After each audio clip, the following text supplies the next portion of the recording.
오늘 우리가 함께 살펴볼 말씀은 시편 16편 11절입니다. 주께서 생명의 길을 내게 보이시니 주의 앞에는 충만한 기쁨이 있고 주의 오른쪽에는 영원한 즐거움이 있나이다.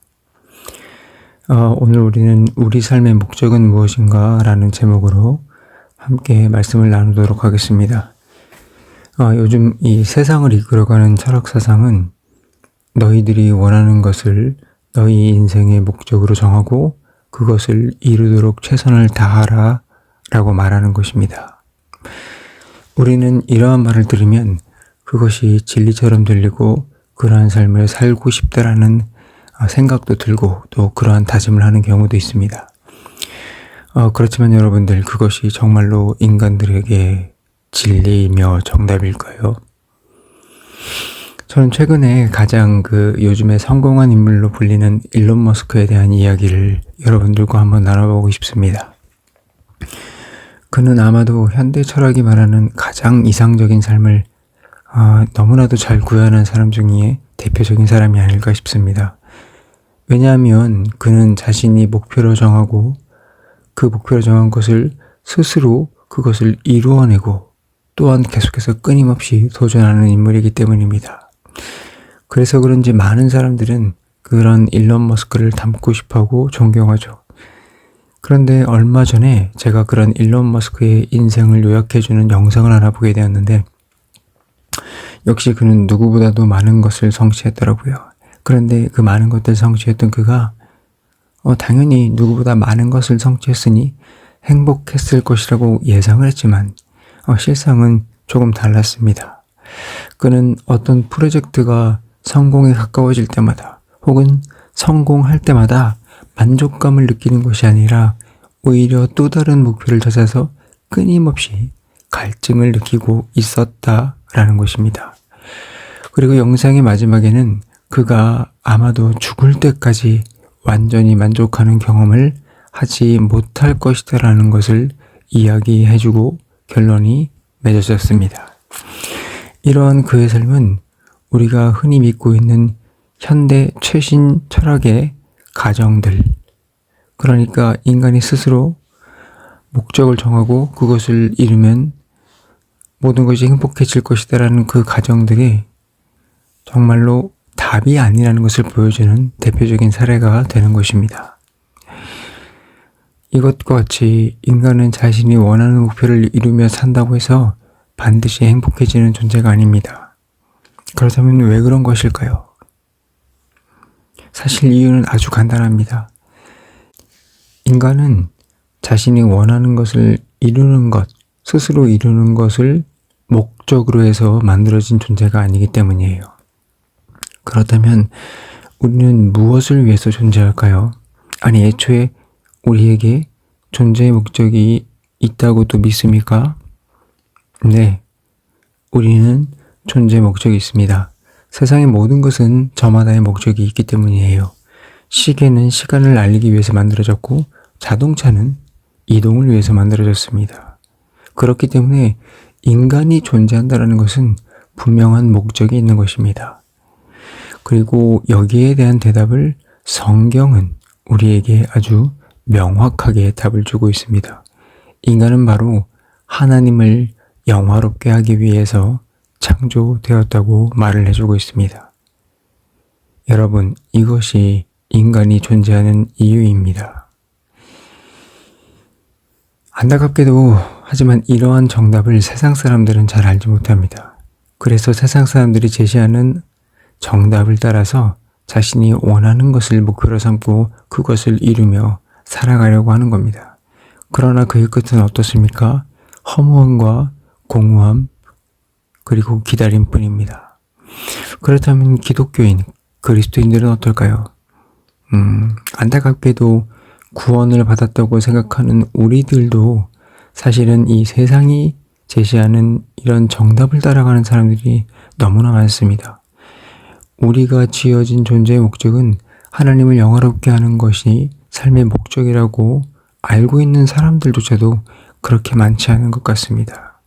하지만 여러분들 기억하십시오. 인간의 창조의 목적은 하나님을 영화롭게 하는 것입니다.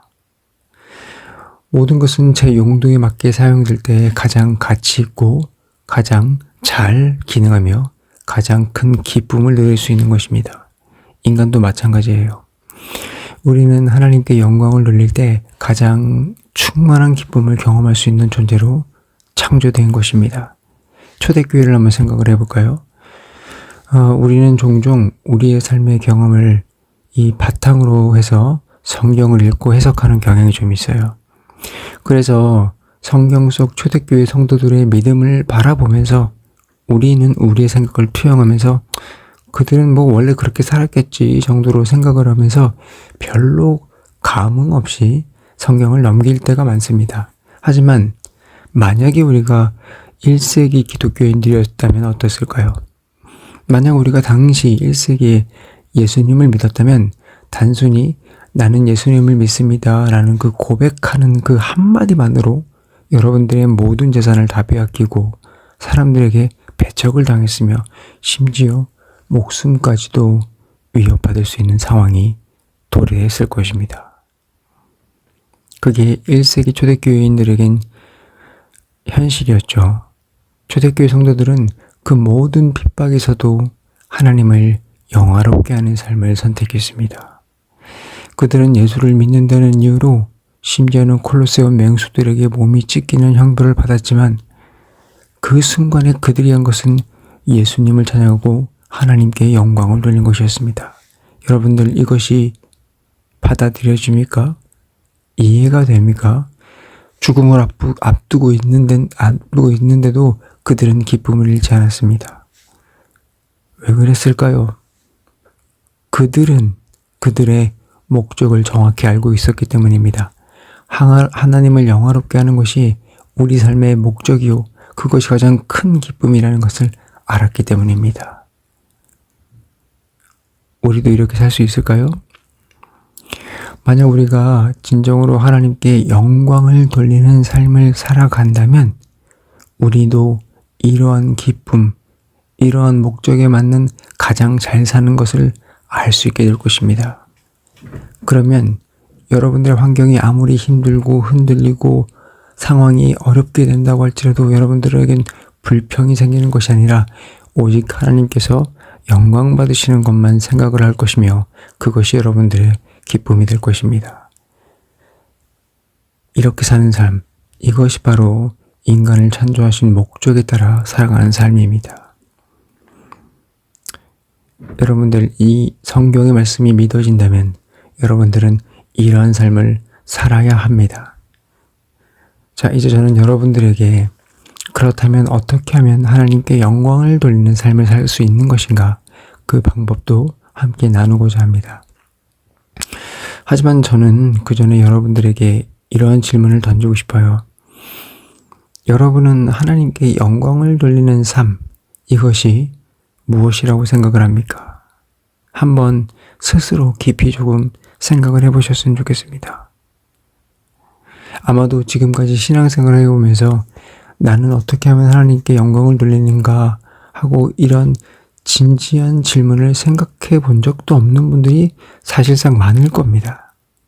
그러므로 우리는 이런 것들을 스스로 생각해 볼 필요도 있다는 것입니다.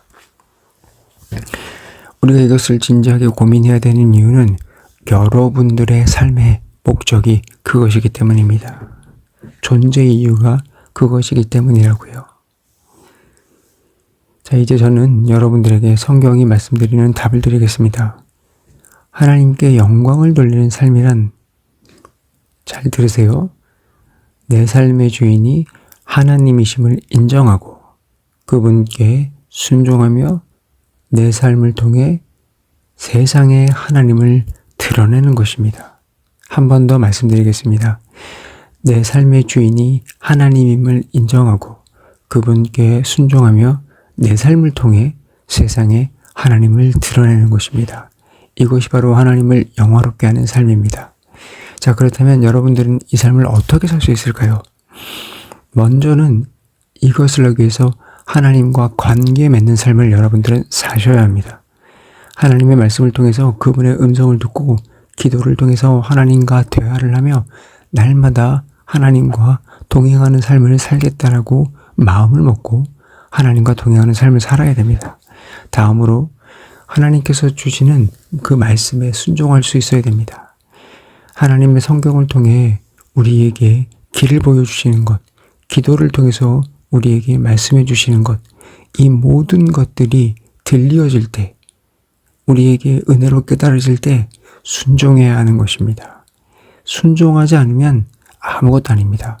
여러분, 탕자의 비유의 첫째 아들을 보십시오. 그는 순종하지 않았습니다. 순종하지 않으면 아무것도 아닙니다. 하나님의 뜻을 깨달았다면 그 말씀을 따라 살아가시기 바랍니다. 마지막으로 우리의 삶을 통해 하나님의 성품을 나타내야 합니다. 우리의 말, 우리의 행동, 우리의 태도, 이 모든 것들을 통해서 하나님 닮은 우리의 모습을 보여야 되는 것입니다. 우리가 정직하게 살아갈 때, 우리가 사랑을 실천해 나갈 때, 우리가 선한 삶을 살아갈 때, 우리가 주님을 닮은 거룩한 모습을 보이면서 살아갈 때 세상은 우리를 통해서 하나님을 보게 되는 것입니다. 이것이 그리스도인들이 마땅히 살아가야 하는 모습이며 우리를 창조하신 목적대로 살아가는 방법입니다. 누군가가 제게 조금 더 구체적으로 말씀해 주시면 안 되나요? 라고 이야기하며 질문할 수도 있겠습니다. 하지만 여러분, 결국 이것은 가장 큰 원론적인 이야기지만 이 모든 강론은 여러분들과 하나님과의 사이, 관계에서 하나하나 여러분들의 실천사항이 나올 수 있는 것입니다. 그러므로 여러분들, 저는 여러분들에게 방향을 제시해 주지만 이제 여러분들이 직접 하나님과 관계를 맺어 나가시기 바랍니다. 하나님의 말씀을 듣고 기도를 하시며 하나님과 대화를 하고 그분과 함께 동행하십시오. 그리고 주님께서 여러분들에게 주시는 말씀을 따라 순종하시고 여러분들의 삶을 하나님께 영광 돌리면서 살아가십시오. 이제 우리의 삶을 하나님께 돌려드립시다. 오늘 우리는 인간이 만들어진 목적에 대해서 함께 말씀을 나누었습니다. 하나님은 우리를 창조하실 때 하나님께 영광을 돌리도록 만드셨습니다. 그리고 인간은 그 목적대로 살아갈 때 가장 잘 사는 것이며 가장 큰 기쁨을 누릴 수 있는 것입니다. 그러므로 이제 제가 여러분들에게 말씀드립니다. 하나님이 만드신 그 목적대로 사십시오. 그것이 바로 하나님께서 영광 받으시고 주께서 기뻐하시는 삶입니다. 여러분들이 그러한 삶을 살아갈 때 여러분들에게도 정말로 이 세상이 주지 못했던 영원한 기쁨을 맛보게 될 것입니다. 오늘 이 새벽에 하나님께 영광을 돌리며 여러분들의 삶이 진정으로 하루라도 하나님 앞에 돌려지는 삶이 될 수 있도록 저는 항상 기도하겠습니다. 이제 우리 모두 다 같이 기도하겠습니다.